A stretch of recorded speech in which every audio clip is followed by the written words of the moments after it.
Let's get some questions from the audience. Yeah, gentleman right there in the middle, and then, yeah, we'll come back there.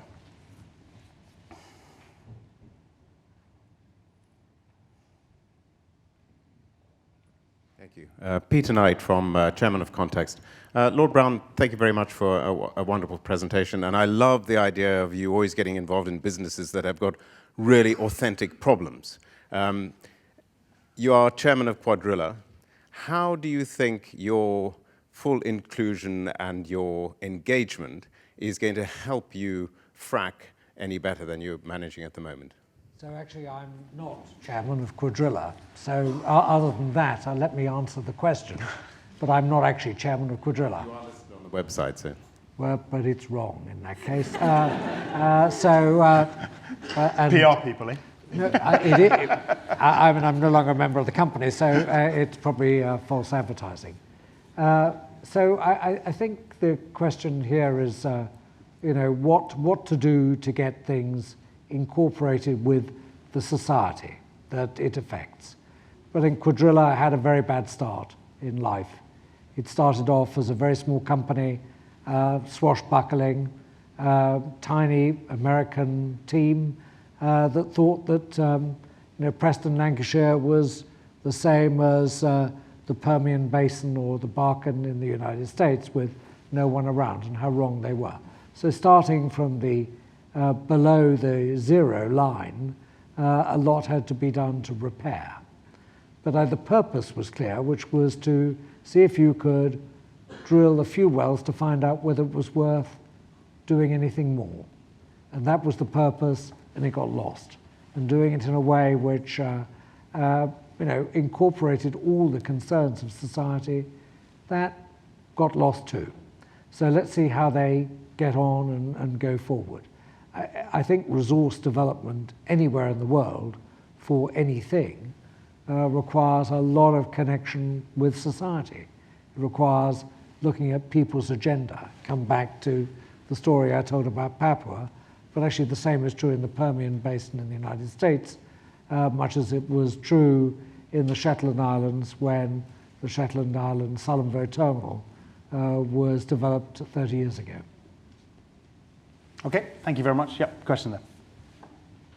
Nick Davis from Neighbourly. A question to the panel. Do you think COP21 and the Sustainable Development Goals will accelerate the change that we all want to see from companies and leaders, the compelling event that maybe we've been lacking so far? You mentioned Christiana Figueres. What do you kick off? Yeah, no, I think when you look at the progress made since Copenhagen, you know, it is progress. John's already mentioned this is not, you know, we've not got the solution. I think that it's now incumbent on all of us, and I mentioned, of course, you said in the introduction, I'd accuse the investment community of potentially sleepwalking around the financial risks associated with climate change as much as anything else. But I do think it's incumbent on us all now. I mean, this goes back to the connections. It's not down to, and it comes out in your book, John, that it's not just about waiting for somebody else to do these things as well. And I think to make it real, we have to all act now. Yeah, I think that the key thing with it is it comes back to sort of what's the paradigm we're operating in. When we're reporting on business performance, we're still very much stuck as if money is the only sort of limited resource that we have. And we know, Johnny, well, that there are other important limited resources. And I think that the time has come of age to us to really, really relook at corporate reporting and actually talking about how are they using and creating value out of the resources we have, because that's not happening properly at the moment. Okay. Can I? Yep. I thought COP21 was very important because it's a reset. Gone are the days now where people thought that pure, effective world government could sort out things. It can't, and I think that COP21 recognized that. Now, I think there are some other things that need to be done after COP21 in order to begin to get some action taken. Personally, what I did was, with 5 other people, sent up a proposal to increase the amount of money spent on R&D in alternative energy systems and in carbon capture and storage and use, to increase it by a factor of 10 globally. We didn't get that. We sent up something called Project Apollo. It sort of went into the White House and went into the washing machine and came out as Project Millennium, and the amount of money was I think for certain nations increased by a factor of 3. That's not bad. It's a good start, because I think that rather than just trying harder, what COP21 allows us to do is to try differently, and that's what we've got to do with R&D. Okay, go ahead. We haven't really talked much about business tonight at all, and I think COP21 was an example where, about government. We haven't talked much about government, and COP15, where I was, Copenhagen, 6 years ago, was such a great opportunity for government to get this issue right, climate change. And I think it's just a shame that we've lost 6 years. And some people would say that we've lost the ability to control climate change to manageable levels because of that 6 years. It's a shame that we didn't get our house in order before that. And it's not just business who is at fault there, it's governments. And I think on tax, for example, as well, governments have to do better to help business be more responsible. Okay, yeah. Let's have another question. Yeah, in the middle there, and then we'll come over here. Hi, Henry Fleming from PwC. I think it's an interesting idea about CSR and not wanting to have a separate department for that and wanting it to be integrated. And I guess the concern is that if we don't have the way of managing what people in the rest of the organisation is trying to get to, managing the outcomes and the goals you want, across these broader issues, if we try and integrate without having those broader goals that we can hold people to account for to get to those outcomes, then we're in danger really of losing anything, and it will get lost in the Monday to Friday, I've got to achieve this amount of sales or this cost savings. So I think the fundamental idea there is a very good one, and it's something we see in the work we do. But I think until we get those broader outcomes and goals and systems to measure them, I'd say it's going to be very hard to get that balance right in the rest of the organisation, the functions of the rest of the organisation that you're trying to change, I think. So it's just a comment to the panel, really. Agree with that? I don't think it's either or. I think you can set goals, but from either the CEO's office or from the executive group that we're saying now is all collectively assuming responsibility. I don't think it's either or. I think it's a good challenge to remind everybody, not just to say, well, now I'm living and breathing it, and we'll, just trust us, because then we'll be back where we started. It's about, like any organisational issue, it boils down to coordination and priority setting. And I think these are very important points that have to be made very clear in order to make this work. Thank you. Yeah, there was a, yeah, go ahead. Hi, good evening. Question for the panel. Kyle Santos, also from PwC. We've talked a lot about purpose tonight, and a member of our leadership team said something in a meeting recently that really stuck with me, and he said, your purpose is only a purpose when it's difficult. So a question to you. Are you able to identify a decision that you made based on your purpose that was particularly difficult, and how is it that you overcame the challenges? Yeah, I'll throw this first to you, Tommy, because we talked about purpose.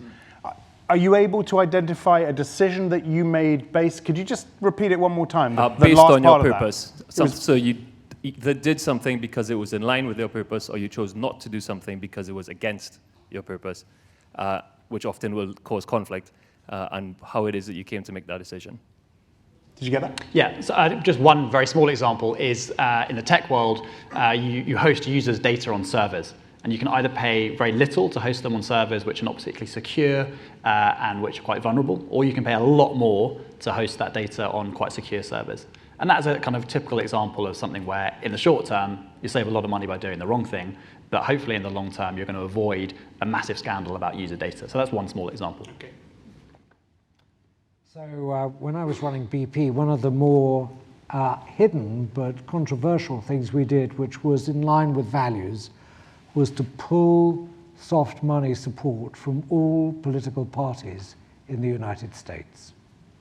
This was a very big deal indeed, because access in the US is purely a function of, well, it was then, giving money and giving soft money to political campaigns and politicians. And we concluded very simply that our purpose was to be non-partisan and not to do this in the rest of the world, so why would we do it in the US? And it took a lot of skill of many people to make it effective for us. Okay, thank you. Yeah, question there.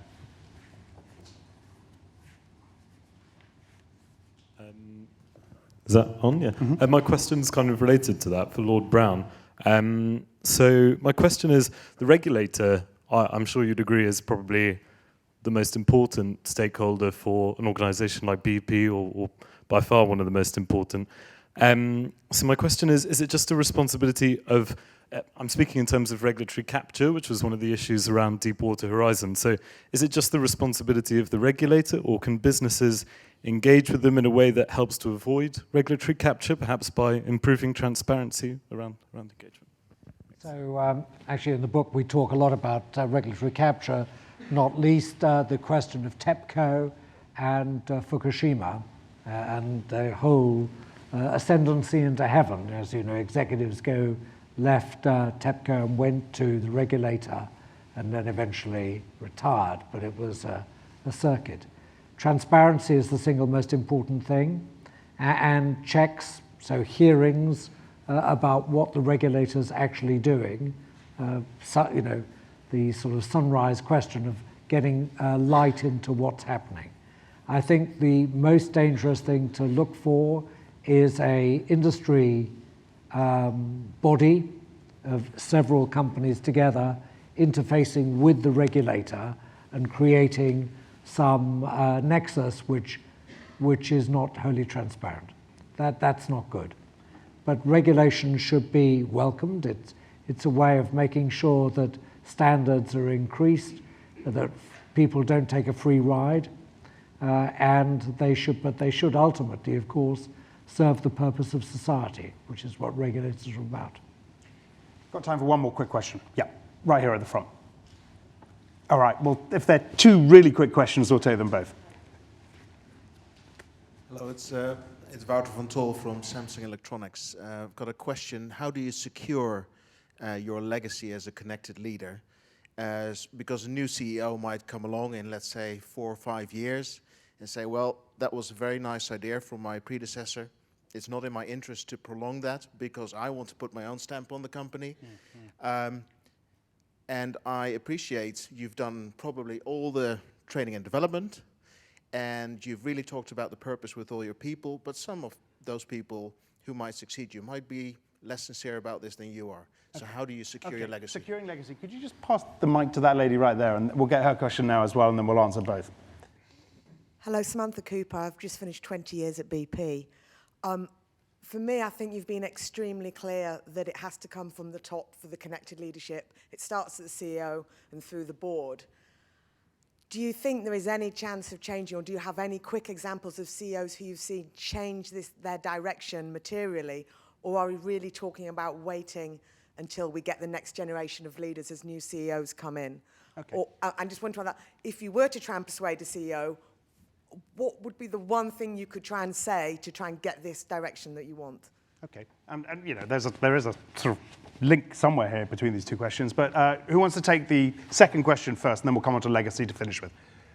I'm happy to get going. I mean, perhaps if I can cheat a little bit and talk about chairman. There were many chairmen that I approached at the start of the 30% Club who were very dismissive of the concept, thought it was nothing to do with them, this wasn't their board, it wasn't my board to be interfering with, and this was a women's issue, not a business issue, which has come up. This is moving from special interest to mainstream, and some of those self-same people, as the momentum gathered, as their peers fell in line and actually became very evangelical about it, they in turn became, and I'm not just saying paid lip service to it, they did something about it, they became passionate, they stood up, the very same people. And it gave me a lot of hope that actually when the momentum gathers around a topic, people will jump on board.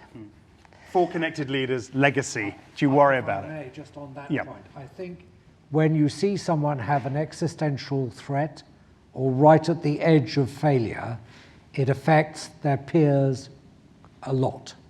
And it begins to make a lot of change happen in an industry sector. I think that's important.